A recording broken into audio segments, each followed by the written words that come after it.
तो अजीजों, आप लोग तैयार हैं कलाम खुदा के लिए? जी। कश्तिश आप लोगों ने बड़ी ज़बरदस्त की, लेकिन आवाज़ें 2-3 आई हैं कलाम के वक्त। तो कलाम के वक्त भी आपकी ऐसी ही हाजिर दिमागी होनी चाहिए। तो एक बार फिर से आपसे पूछता हूँ, आप लोग तैयार हैं कलाम खुदा के लिए? जी। तो आसमानी नारे से शुरू करेंगे, हालेलुया हालेलुया हालेलुया हालेलुया। दोस्तों, मैं जिंदा खुदा का शुक्र अदा करता हूं एक बार फिर से कि उसने मुझे आपके सामने खड़ा किया ताकि खुदा का पाक शुक्र आपके सामने पेश कर सकूं। खुदा का वो कलम जिसके बारे में लिखे ये दो धारी तलवार है। खुदा का वो कलम जिसके बारे में लिखे बंद बंद कूदे कूदे में से होकर गुजर जाता है। खुदा का वो कलम जो सोने चांदी के सिक्कों से भी ज्यादा कीमती। खुदा का वो कलम जो शहद के डब्बों से भी ज्यादा शीरीन। खुदा का वो कलम जिसके बारे में लिखे इब्तिदा में कलाम था, कलाम खुदा के साथ था, कलाम ही खुदा था और यही इब्तिदा में खुदा के साथ था और यही कलाम मैनिफेस्ट हुआ, यही कलाम मुजस्सम हुआ। सो मैं चाहता हूं खुदा बाप के लिए, यीशु मसीह के लिए, खुदा रूह कुदुस के लिए, खुदा की पाक शरीयत, खुदा के पाक फजल और तहरीरी खुदा बाइबल मुकद्दस के लिए एक बार जोरदार तालियां।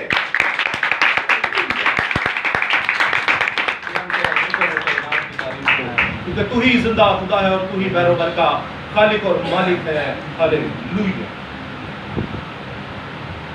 अजीजों, आज का कलाम खुदा शुरू करने से पहले मैं आप लोगों से रवायती एक सवाल पूछूंगा जो हमेशा ही पूछता हूँ। कितने लोग हैं जो अपनी बाइबल मुकद्दस अपने साथ लेकर आए हैं? खासकर घर के जो लोग हैं, ये देखे बैठे इनके पास बाइबल ही छकार में, वो भी घर के हैं।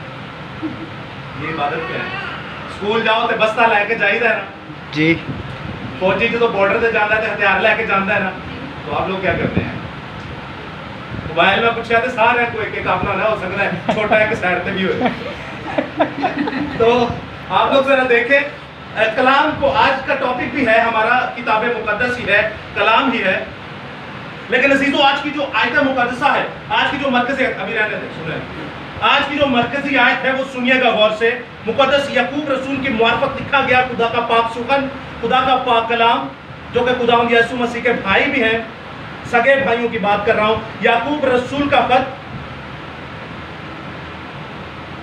उसका चौथा बाब और उसकी 7वीं आयत। कोई भी जोर से पढ़ सकता है, आजादी है आपको।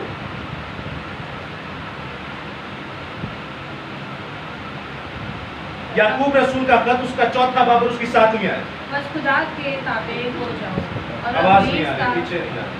बस खुदा के ताबे हो जाओ और इब्लीस का मुकाबला करो तो वो तुमसे भाग जाएगा। और भी कोई पढ़ सकता है जिसने निकाली हो। बस खुदा के ताबे हो जाओ और इब्लीस का मुकाबला करो तो वो तुमसे भाग जाएगा। तो अजीजों, आज का जो टॉपिक है वो है कलाम खुदा और आज की हमारी मरकजी आयत है, बस खुदा के ताबे हो जाओ और इब्लीस का मुकाबला करो तो वो तुमसे भाग जाएगा। तो कलाम खुदा का पढ़ा सुना समझा और कबूल किया जाना हम सबों के लिए बाइस से बरकत का सबब हो। खुदा का शुक्र हो, आमीन आमीन। दूसरे हिस्से पर हम गौर करेंगे कि इब्लीस का मुकाबला करो, यानी शरीर का मुकाबला करो तो वो तुमसे भाग जाएगा। इस आयत मुकद्दसा के दूसरे हिस्से पर हम गौर करेंगे। इब्लीस का मुकाबला करो, शरीर का मुकाबला करो, शैतान का मुकाबला करो तो वो तुमसे क्या करेगा? भाग जाएगा। कभी किसी ने शैतान को बजाया? एक सवाल है मेरा आपसे, आप मुझसे सीखे, मैं आपसे सीखता हूँ। और अगर हमें समझना है तो खुदा का रूह और खुदा के मुंह का कलमा है जो हमें समझाएगा। Hallelujah hallelujah. तो अजीजों, सवाल ये है कि क्या हमने कभी इब्लीस को या शैतान को भगाया? यस। भगाया तो कैसे भगाया? खुदा के पाक रूह से। और कोई? बड़े बड़े सूरमा इकट्ठे हुए हैं इब्लीस के मंसूबों को रद्द करके। और कोई? खुदा के कलाम के वसीला से। खुदा के कलाम के वसीला से। एक्सीलेंट। और कोई? यीशु के नाम से। यीशु के नाम से। जय यीशु। और कोई? दुआ के वसीला से। हालेलुया। और कोई?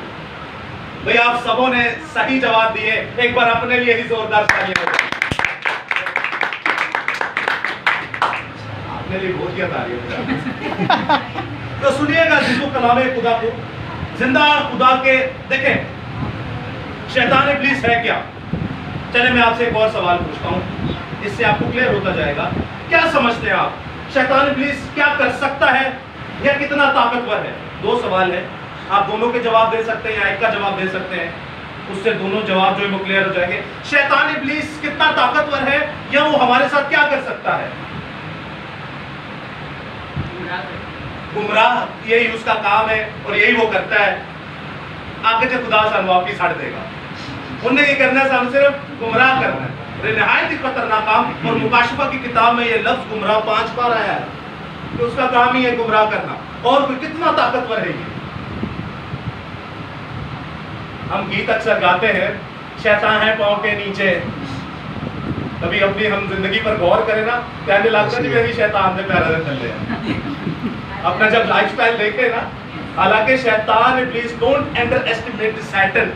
शैतान को कभी अंडर एस्टिमेट मत कीजिएगा, हालांकि वो हारा हुआ है, उसका अंजाम हमें पता है मुकाशफा में क्या होगा। लेकिन अजीजों याद रखिएगा, वो इतनी ताकत रखता है कि आपकी और मेरी नस्ल को पछाड़ के रखते हैं।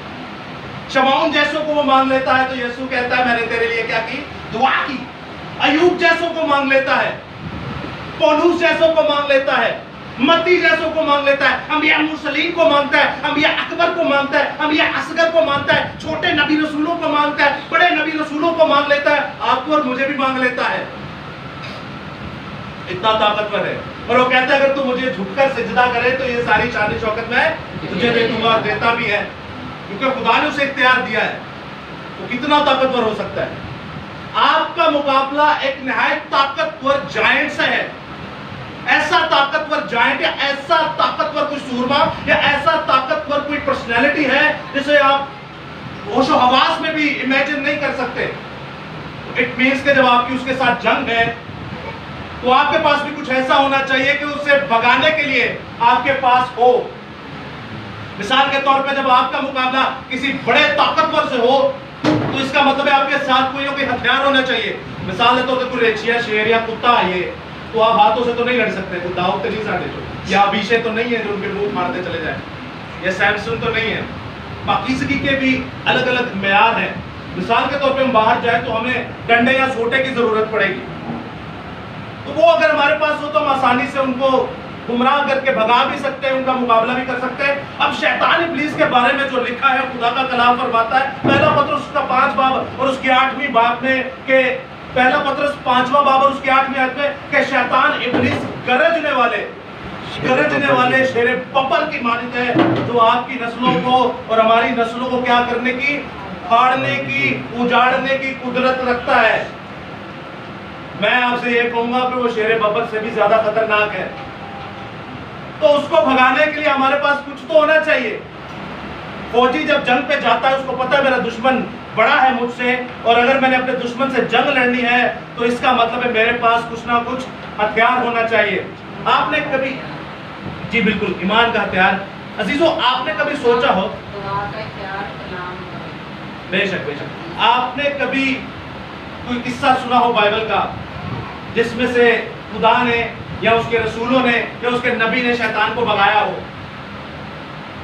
कभी कोई जनरली ज़हन में आया हो? शैतान को भगाया हो, उसका मुकाबला किया हो? जाती जूलियत, सही, वो जिस्मानी तौर पर हो गया। प्रैक्टिकली उस शैतान की बात करूं जिसके बारे में मुकाशफा की किताब में लिखा है, द बिग रेड, ऐसा लाल अजदहा। ये उस अजदहे की बात करूं, उस शैतान की बात करूं जो बाप आदम और अम्मा हवा के पास आया था। चले मैं आपके सामने एक रियलिटी रखता हूं। खुदा यीशु मसीह को आप जानते हैं, खुदा दा रूह जो मिल रहा था की हुंदा साडे नाल। हम लोग अलग अलग सोच रखते हैं, अलग अलग डिनोमिनेशन में देखते हैं जो होता है। खुदा का रूह जब मिलता है एक ही काम सब तो पहला होता है, और पहला खुदा का रूह तेन लाया है शैतान को, ताकि तू की कीता जाए, आजमाया जाए। मत्ती 4 बाब में देखते हैं, सुनिएगा गौर से। यहाँ पहली आयत में लिखा है, उस वक्त रूह यीशु को जंगल में ले गया ताकि इब्लीस से क्या किया जाए, आजमाया जाए। ਅਸੀਂ ਕਹਿੰਦੇ रूह मिल जाए तो बस फिर कटते जाइए बदरुआ, रूह मिल जाए, पावर आ जाए तो बस फिर मोर्चे करते जाइए। रूह मिल जाए, पावर आ जाए तो साढ़े को गड्डी और बैंक बैलेंस भी आ जाए। रूह मिल जाए, पावर आ जाए। और कई लोग तो ऐसे कहते हैं, वो जो बेचारे कीड़े मकोड़ों की तरफ तड़प रहे होते उनको कहते हैं साइंस प्रोजेक्ट के अंदर क्या है, खुदा का रूह है। कई रूह की हमने शक्लें बनाई हुई है, कोई तोलियों के साथ घुमाता है और पब्लिक उड़ के जा रही होती है, कोई फूके मार रहा है और कोई पानी के अंदर रूह को डाल रहा है, तो कोई तेल के, अलग अलग हम लोगों ने वेरिएशंस बनाए हुए हैं। मैं ये नहीं कह रहा कि ये सही है गलत है, आप सारे समझदार हैं, आप सबों को पता है कौन सही है और कौन गलत है। खुदा का कलाम क्या कहता है? मत्ती 4 बाब उसकी पहले आयत में लिखा है कि उस वक्त रूह यीशु को कहां ले गया? जंगल में ले गया ताकि इब्लीस से आजमाया जाए। जब यीशु नु इब्लीस आजमा रहा है और ये खुदा की मर्जी है, पाक रूह की मर्जी है, खुदा के रूह कुदस की मर्जी है। आप हमारा पहला बाब उसकी 8वें पढ़ते मशहूर ज़माना के पहले यरूशलेम, फिर सामरिया, फिर यहूदिया, नहीं पहले यरूशलेम, फिर यहूदिया, फिर सामरिया, फिर दुनिया की इंतहा तक जाओ और मेरे क्या बनो? गवाह बनो। खुदा का रूह आपको काम करने के लिए कहता है, बट उससे पहले क्या होती है? आजमाइश होती है। फिर 40 दिन 40 रात तक फाका किया, आखिरकार उसे भूख लगी। 40 दिन 40 रात कौम बनी इसराइल 40 दिन 40 रात के लिए ही बियाबान में रखी गई थी, लेकिन उनकी नाफरमानियों गुनाहों की वजह से वो 40 साल बन गए। 40 दिन 40 रात कितने साल बन गए? 40 साल बन गए नाफरमानियों कोताहियों सिखाते सिखाते। तो इसलिए यीशु मसीह को भी 40 दिन इसलिए रखा गया ताकि एक कामिल शक्ल हो जाए कि कौम बनी इसराइल के इन्हें होता है कल्ला बन रहा है। और ये जो तीनों आजमाइशें आप पढ़ेंगे ये कौम बनी इसराइल पर ही आई। पहले रोटी की बुड़बुड़ाते हैं, असी होते हाय साडी हांडियां, साडे प्याज, साडे खीरे, साडा गोश्त, साडी मैं पाले गुलाम थे, भले गुलाम थे लेकिन खाते पीते तो बादशाहों की तरह थे। यहाँ पर भी वो यीशु मसीह को सबसे पहले आजमाने के लिए क्या कहता है? जब उन्हें भूख लगी, जब उन्हें भूख लगी तो की कहता है अगर तू खुदा का बेटा है तो इन पत्थरों से क्या ये क्या बन जाए? रोटी बन जाए। वो फंस गए सन और यीशु मसीह क्या जवाब देता है उनको? इंसान रोटी से ही ना जीता रहेगा बल्कि हर एक उस बात से जो खुदा के मुंह से निकलती है। अच्छा सारी बोलो, ऊंची जरा बोलो, बिना बिना बोल रहे हो समझ के नहीं है, थोड़ा ऊंची बोले, सारी बोले, अच्छा बोल रहे हो जी। इंसान सिर्फ रोटी ही से ना जीता रहेगा बल्कि हर उस बात से जो खुदा के मुंह से निकलती है। पहला लफ्ज हमेशा याद रखिएगा, लिखा है। क्या है? लिखा है। कहाँ लिखा है? बाइबल में, खुदा के कलाम। यीशु मसीह इसको पढ़ते थे, उसको पता था कि बरूज की किताब, इस्तिश्ना की किताब उसका 8वें बाब और उसकी 3री आयत में लिखा है कि इंसान रोटी और पानी से नहीं बल्कि खुदा के मुंह से जो निकली वाली बात है, खुदा के मुंह का जो कलमा है उससे जीता रहेगा। और यही बात अय्यूब की किताब उसका 23वां बाब और उसकी 12वीं आयत में भी आती है। शैतान इब्लीस आजमाता है, फेस टू फेस इनकाउंटर हो रहा है। आपके मेरे लिए एक सबक है, साढ़े को भी आना है शैतान, मैं आपको बताऊंगा। अब ये यीशु मसीह के सामने आया है, सबसे मैंने अजीम हस्ती आपके सामने रखी जो सब हस्तियों से आला है। मैंने किसी नबी रसूल का हवाला नहीं दिया आपको, डायरेक्ट खुदावंद यीशु मसीह पर ले आया। दूसरा वो कहता है, क्या कहता है? यीशु मसीह ने कहा लिखा है कि तू तो अपने खुदा की आजमाइश। हाँ, ये तो दूसरे का जवाब हो गया। दूसरा सवाल क्या शैतान इब्लीस ने किया? तू मुझे सजदा कर। नहीं, ये तीसरा है। यीशु मसीह उनको क्या करते हैं?